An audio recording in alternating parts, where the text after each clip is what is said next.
जो मेरे से लोगों ने पूछा कि सर ये बताइए कि कलयुग का क्या समय चल रहा है, कलयुग का समय कितना शेष बचा हुआ है। तो ये टॉपिक बहुत बड़ा था, बहुत विशाल टॉपिक था, लेकिन इसके कुछ बातें मैं आप लोगों को कोशिश करूंगा कि क्लियरिटी मिल जाए इस वीडियो से आपको। तो प्लीज़ इस वीडियो स्टार्ट करने से पहले चैनल को सब्सक्राइब कर लेना। और जय श्री कृष्ण, जय श्री कृष्ण, जय श्री कृष्ण, हरे हरे। जो भी लोग मेरे चैनल को ज्वाइन करना चाहते हैं प्लीज़ ज्वाइन कीजिए, ताकि उन लोगों को भी आगे मेरे साथ में बात करने का मौका मिल सके और मैं उन लोगों के सभी प्रश्नों का उत्तर दे सकूं। और जो हम लोगों की वार्तालाप बीच में होगी उसके द्वारा प्रकाशित वीडियो से और लोगों को भी ये बात पता चल सके कि आप लोगों में कितना ज्ञान है, क्योंकि मेरे पास लिमिटेड सोर्स होते हैं जिनको मैं पढ़ता हूं, जिनको मैं बताता हूं। हो सकता है मेरे से ज़्यादा सोर्स आप लोगों के पास में हो, तो प्लीज़ चैनल को ज्वाइन कीजिए, मैं रिक्वेस्ट कर रहा हूं आप लोगों से। और ज्वाइन करने के बाद में हम लोग आपस में बात करेंगे, किसी पर्टिकुलर विषय के ऊपर बात करेंगे और उस वीडियो को आगे मैं सभी लोगों को दिखाऊंगा ताकि लोगों भी उसके बारे में जान सकें। तो शुरू करते हैं अपनी वीडियो को कि कलयुग का क्या समय चल रहा है और कलयुग कितना बचा है, कलयुग का अंत कब होगा। जो कलयुग समाप्ति को लेकर, कलयुग के अंत को लेकर जो लोगों के मन में क्वेश्चन उठ रहे हैं, वो लोग दूसरों को भी भ्रमित कर रहे हैं और खुद भी संतुष्ट नहीं हो पा रखे हैं। कई बड़े बड़े संत, वेद व्यास जी, सूरदास जी, रविदास जी, वो उन्होंने बताया विक्रमी संवत 2000 को, लेकिन हमारे पंडितों ने इस बात को बहुत तरोड़ मरोड़ दिया है, जिसमें ये बात कहती है कि वहीं कुछ रूढ़िवादी पंडित ये बताते हैं कि ये भविष्य पुराण और गलत है। उनका मानना है 4,32,000 साल का कलयुग होता है, जिसमें से 1,08,000 साल ही बीते हैं। मतलब अभी कलयुग समाप्त होने में 3,24,000 वर्ष की देरी है, जो बिल्कुल गलत है। यह मान्यता गलत सिद्ध हो गई है। कैसे गलत है इसका प्रमाण मैं बताता हूं आपको।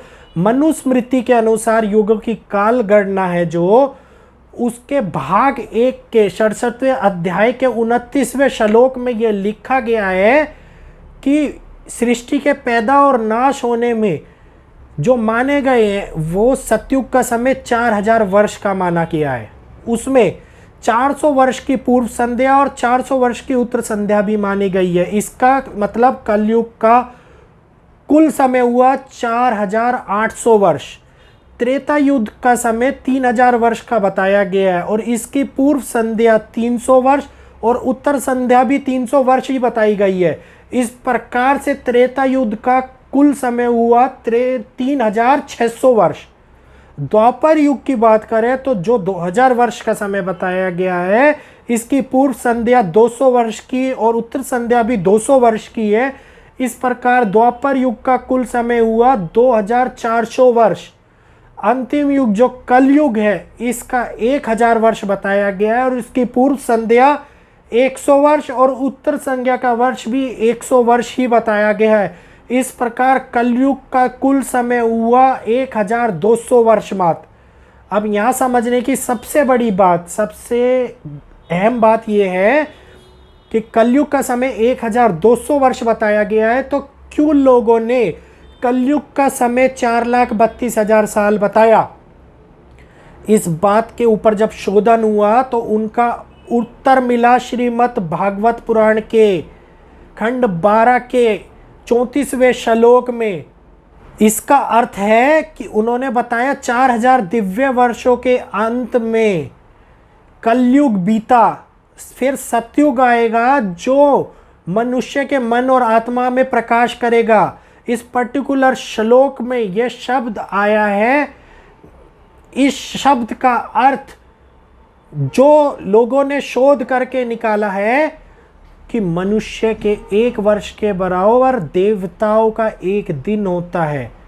यही सोचकर उन्होंने 1200 वर्षों के कलयुग को उनको 360 से गुणा कर दिया और 1200 को जब 360 से मल्टीप्लाई किया तो कलयुग का समय 4,32,000 साल आ गया, जो एकदम गलत है, क्योंकि किसी भी तरीके से दिव्य शब्द का अर्थ देवता नहीं होता। व्याकरण के अनुसार अगर दिव्य शब्द का अर्थ देखें तो देवता नहीं, बल्कि दिव्य धातु में स्वर या प्रत्यय लगाने से दिव्य शब्द बनता है। यदि हम अपने पुराने वेदों की बात करें, पुराने वेदों के बारे में जानें, तो जो मनुष्य द्वारा नहीं बल्कि स्वयं भगवान द्वारा रचित माने जाते हैं इन वेदों को, सबसे पहला ऋग्वेद है। ऋग्वेद के भाग 2 अध्याय 164 श्लोक 46 में जो दिव्य शब्द आया है उसका अर्थ सूर्य से है। वेदों में दिव्य शब्द सूर्य के समान है।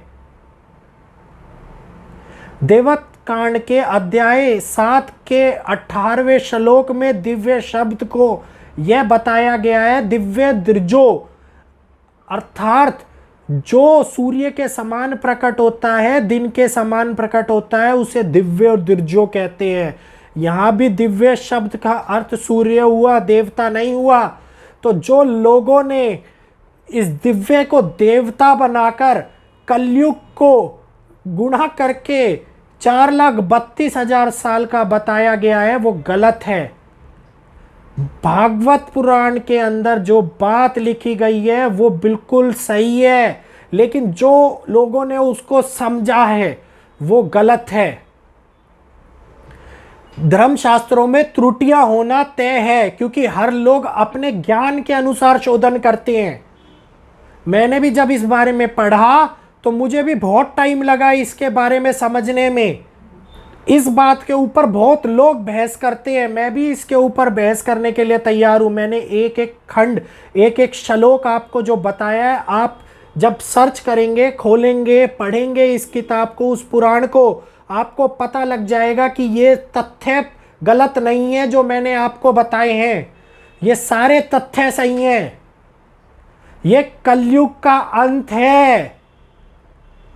और जैसा मैंने बताया था, कलयुग कोई दरवाजे की तरह नहीं है कि दरवाजा खोला, बाहर हुए, सतयुग में चले गए। इनमें कई पड़ाव पार करने पड़ते हैं और वही पड़ाव अब हमारे आगे आ रहे हैं।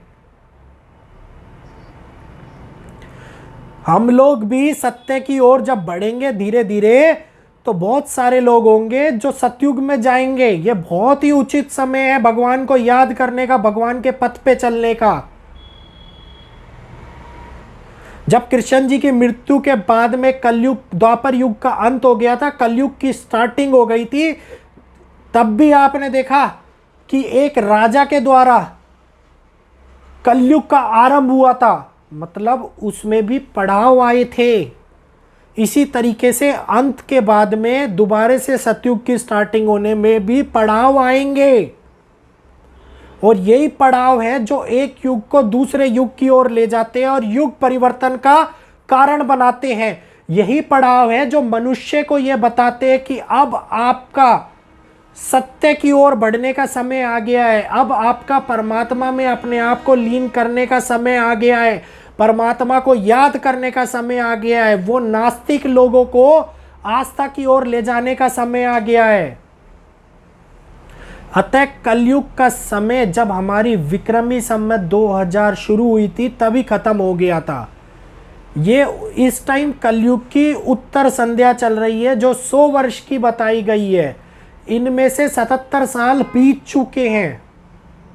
हिंदू पंचांग के अनुसार ये संवत 2077 चल रहा है, 2078 चल रहा है, सॉरी। तो ये लगभग 2043 से 2050 तक का समय भारतवर्ष के लिए बहुत ही महत्वपूर्ण होने वाला है। तो ये सारी घटनाएं जो घट रही हैं, बहुत लोगों के मन में ये प्रश्न उतरेगा कि क्यों लोग इतने मर रहे हैं, क्यों घट रहे हैं। लेकिन जो उत्तर संध्या और पूर्व संध्या के जो 100 वर्ष बचे हुए हैं, जो 23 वर्ष अभी उत्तर संध्या के बचे हैं, तो ये वही काल चल रहा है। तो इसमें दुष्टों का अंत होना तय हो चुका है। ये बात मैंने आप लोगों को बता दी है कि कलयुग का कितना समय था, क्या था। पर्टिकुलर श्लोकों के अनुसार, भागवत गीता के अनुसार, अपने पुराणों के अनुसार सारी बातें प्रत्यक्ष रूप से आप लोगों के आगे प्रमाणित करी हैं। तो मुझे नहीं लगता यहाँ पे लोगों को समझने में कहीं पे भी कोई गलती होगी, कोई त्रुटि होगी मुझसे कि लोग समझ ना पाए। लेकिन इसके बारे में भी अगर आप लोगों को कोई भी बात करनी है तो मुझे 1 to 1 मेरे जो मेंबर्स हैं वो क्वेश्चन करेंगे, मैं उनका आंसर दूंगा। कोशिश करूंगा कि जो कमेंट्स आप लोग करते हो उनके भी सारे आंसर दे पाऊं। तो प्लीज दोस्तों, ये वीडियो कैसा लगा कमेंट करके जरूर बताइएगा। जाने से पहले चैनल को सब्सक्राइब, वीडियो को लाइक और बेल आइकन को ऑल पे कर लेना, ताकि आपको ऐसे ही वीडियोस आपके सामने लेके आता रहूं और आपको भी ज्ञान मिल पाए। इस वीडियो को ज्यादा से ज्यादा अपने लोगों को शेयर करना मैं चाहता हूं।